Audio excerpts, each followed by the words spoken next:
Back at you today with some more Slaanesh gameplay, this time courtesy of Anti-Kaiju, and let's go ahead and put a slow motion on it because, of course, facing against the Beastmen, there's lots of Vanguard shenanigans going to be getting started very shortly here. To start, we've got some Rada Horsemen of Slaanesh, 4 of them, the only ranged units for Slaanesh, and just excellent skirmish cavalry overall. Again, the Slaanesh attributes of giving them a little bit of extra speed, and the immune psychology, strider, physical resistance, all quite nice. Devastating flanker, of course, also pretty decent for a sort of hybrid cavalry. 24 charge bonus is not crazy, but it's decent enough that on a side or rear charge, the Horsemen of Slaanesh can be quite good against skirmishers and whatnot. Also got Exalted Keeper of Secrets for a big mobile terror-causing piece, although not a lot of HP. I do think HP buff would be a good way to kind of help the Keeper of Secrets and the Exalted version being a little bit better than they are right now. But let's take a look at the rest of the build. We've got 4 Whip Warriors. This is one of the few units Coops, in his comment on my recent Slaanesh video, said was actually good. Of course, they've got poison, high defense, again, that physical resistance, immunopsychology, a lot going for them. Spawn as well. 4 of them. We've got some Soporific Musk there, unbreakable, of course, as they are Spawn, Strider and whatnot. So for the Beastmen, it looks like Taurox, Brass Bull, Butchers of Kalkengard, and some Centaur's Throwing Axes. We've got Minotaur Scriptons as well, 1 Ungor Raider, more Throwing Axes and regular Centaurs over here, a bunch of Ungor Herd and Spearman Herd. And let's get things going. Slaanesh Cavalry going to try and bait some of these Centaurs out away from this formation, punish them with their javelins as they kind of skirmish about here a little bit. Those nice purple javs are going to be doing some really good damage there as the Centaurs take some hits. The rest of the army just kind of content to sit in a little bit of defensive posture right now as the Marauder Horsemen do their work. I do love the Slaanesh unique helmets with their little kind of crests and whatnot. They do look quite nice. But Centaurs throwing some axes, feinting in a charge, pulling back here. Both sides taking some losses, but also doing some damage back. Keeper of Secret's got to be careful coming forward here. Even just the 1 Ungor Raider has enough volume of fire to punish pretty heavily, and not to mention, of course, throwing axes as well can be focused there. But speaking of focus, Anti-Kaiju's doing a nice job keeping all his Marauder Horsemen unified together in a nice firing blob acquiescence there on those Centaurs to slow down their speed, reduce their melee defense. They're going to get absolutely nuked by jabs. Taurox just jumps straight into the back line. He's going to start brawling it up with some of these spawns, as they also get a nice position to perhaps get some throwing axes in the flank, perhaps some charges, not sure yet. Beastmen starting to trickle in some of their units into this frontline engagement, get some of these Minotaurs going. One nice thing about the whips in particular in this matchup, not that there's a lot of high charge infantry in particular in this build, but they do have expert charge defense, which of course negates not only charge of large units, but also of infantry, which Beastmen too tend to have pretty good charge bonus, even on these, Ungor Herd. 17 charge for a low tier unit like this is still pretty good. Gonna have some nasty magics on both sides. Traderkin doing some really nice AoE damage. Slaanesh responds with a nice little melee attack buff from that lash there. It's gonna last a decent amount of time, help those Marauder Horsemen actually fight in melee pretty effectively against the Centaurs. I mean, they're certainly still taking damage, but Exalted Keeper of Secret's gonna get in there, do some fighting, use that anti-large bonus to good effect against Centaurs. Yeah, Soporific Musk also debuffing their melee stats so that in sustained combat they're actually quite poor. Such a strong effect for Slaanesh, and definitely it's nice to have access to on a unit as relatively cheap as the Spawn are. It means you can take quite a few of them. The Whip Warriors are holding out just fine, but the Spawns are taking damage. They are low armor, of course, low defense in general, and definitely going to be taking some damage over time here. Let's see, Butchers of Kalkengard have been kept in reserve up until now. They're going to get involved in this fight. Moving in, get a nice charge, and then swooping around the side. Collapse this in the center here. Slaanesh Warriors with their whips trying their best to hold out against the onslaught of the beasts. Here comes that Keeper of Secrets. Getting a nice splash attack on in there. Do a little squat dance. Absolutely fantastic. The Ungor Raiders, though, still on station. Most of their unit models still alive. They're going to start unloading their little arrows into the Exalted Keeper of Secrets. We'll have to keep an eye on the health bars as that takes place.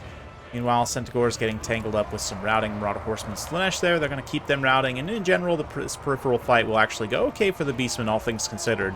They will get some of their own units chased off there, but a nice Traderkin as well. Such a strong spell, and really, if you want to win, the only spell you should be taking is the Beastmen, in my opinion. Bracesham and Lore of Wild here just has the Traderkin, which definitely makes a lot of sense. That, plus the Ungor Raiders just perpetually applying pressure. Exalted Keeper Secrets definitely feeling the pain at this point, and the loss of the Keeper could be pretty decisive. I mean, Slaanesh's leadership's pretty good still. They got immune to Psychology. Not necessarily vulnerable to terror routing. Not that I don't think... Does Taurox cause terror? I want to say he does. He actually does not. Can he temporarily? Maybe I'm thinking of a different item or ability. But, yeah, no terror anyway, so this immune to Psychology won't end up mattering that much. But still, just overall, Slaanesh's leadership's pretty decent, especially with these warriors. But let's see how they're able to hold out. They're going to get fully surrounded here. The Keeper of Secrets gets too low to really be super functional at this point. I don't know. Maybe it can regenerate some HP. That Feasting on Fear passive here. Yeah, I can see it is recharging a little bit of HP over time, trickling in as these units nearby lose their leadership. Makes a lot of sense just to charge the Ungor Raiders directly with the Keeper of Secrets, try and take out the one of the big remaining threats. Unfortunately, there's another big remaining threat in the caster, which has taken some decent damage, but Slaanesh has not been able to snipe the caster effectively. He's been able to block with a lot of high mass units, and Keeper of Secrets really hasn't made it too much of a priority, which is definitely feeling the pain. I mean, value-wise, the Spray Shaman's already paid for himself, and then some, with that spell casting alone, pretty much. So, excuse me. Quite painful, and another cast of that is likely to finish off the Keeper of Secrets. Might just die incidentally in combat anyway, so only 1300 HP. But while it's alive, the terror is kicking in for the Beastmen, and a lot of units are being kept routing here. I almost wonder, you know, Keeper of Secrets to stay on those routing units as long as possible, try and regenerate that HP. You can see it is slowly trickling back up, and maybe over the course of a long battle, potentially get even close to its healing cap, but still quite a bit of space left as it kind of runs through those units there. Problem with chasing these routing units is the warriors are not fast enough to keep up, and there's no other support units really that can stay out here in space, like these Marauder Horsemen are doing their best are running units down, but the Butchers of Kalkengard are in hot pursuit with Taurox. It's a lot of pressure and stopping power, and so the Keeper of Secrets still just desperately trying to get in melee, honestly. Having a hard time with the pursuit. Maybe not, actually. Maybe moving on back towards friendly units. But, yeah, Taurox going to be faster at this point. Not really sure. Maybe hitting that charge animation. Keeper of Secrets should be faster. But, yeah, given both units are exhausted, Keeper of Secrets suffering wounds also makes it slower. Looks like it'll probably be able to get back to the Warriors' lines. But these are definitely teetering for Anti-Kaiju. He loses his Lord, it's going to be very tough to come back, but even as it is, I'm not really sure what he's got that could potentially kill Taurox. I mean, he's going to throw a little Acquiescence there, a little Fascination as well, just to force the Rampage into the Warriors, and with the melee defense being debuffed, do some pretty good damage, but the long-range cast, I say long-range, the caster's actually right here. It's going to just throw in a devastating Traderkin that's likely to finish off the Keeper of Secrets, especially with Taurox's own attacks going in there as well. Even though his melee defense is in the pits, he's going to be taking some damage, no doubt. Forces the Keeper of Secrets into demonic instability, and it is going to fall there. It's left to just the Warriors to try and finish things, and unfortunately, their AP values are very poor. In fact, I think they have, yeah, only 6 AP, which is going to be pretty bad, even in a surround. 130 armor on Taurox, especially with the brass body. Also, he's going to get damage resistance, melee defense, so we're going to fast forward as Taurox grinds things down.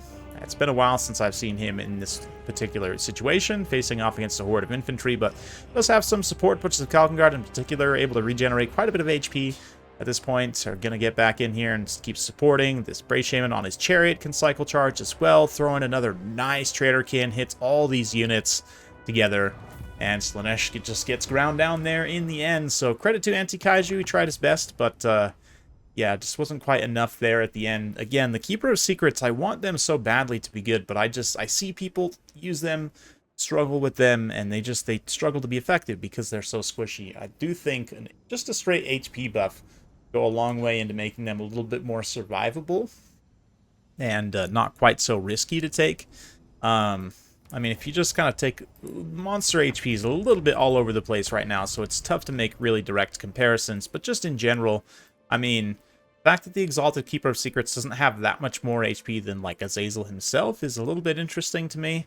I mean, it is a decent amount, almost 8,000, but still not great. But both the Keeper of Secrets and Nakari, and to be honest, the regular Keeper of Secrets as well, could all do with maybe another 500 to 1,000 HP. Maybe that would be a little bit too much, but just considering where a lot of other kind of big, expensive monsters are at, especially considering the price you pay for them, yes, their power should be in their mobility, but even still, again, not the greatest comparison, because I think Bloodthirsters also need a buff. Only 8,500 HP on them is actually pretty sad. But it's just, monsters are just in a little bit of a weird place right now. Like, yeah, the fact that regular Bloodthirsters have also only like 7,000 HP. I don't know. It's interesting to me. Look at some other heavier monsters in that class. I mean, obviously, like Tomb King's Constructs, again, not really much to write home about, but 12,000 HP on the Hyrule Titan's pretty good. Even the Necrosphinx is almost 9,000 HP. 9,600 the Khemrian War Sphinx. So, again, buffing the HP is an easy way to get these units to be that much more survivable, and I think the survivability is the biggest problem with them. They can definitely get the damage done they need to, especially Terror and whatnot, but I don't know. Let me know what you guys think in the comments down below. Greater Demons in general are just not in the best place right now and really have struggled throughout Warhammer 3, but let me know your guys' thoughts about how to fix that potentially, and especially for Slaanesh. Definitely think they could benefit from their Keepers of Secrets being a little bit better. But that's it for today. Hopefully you guys enjoyed that. If you like this sort of content, be sure to like, subscribe, hit that bell notification. Every time I upload a new video, you'll be notified. Thanks again. We'll see you next time.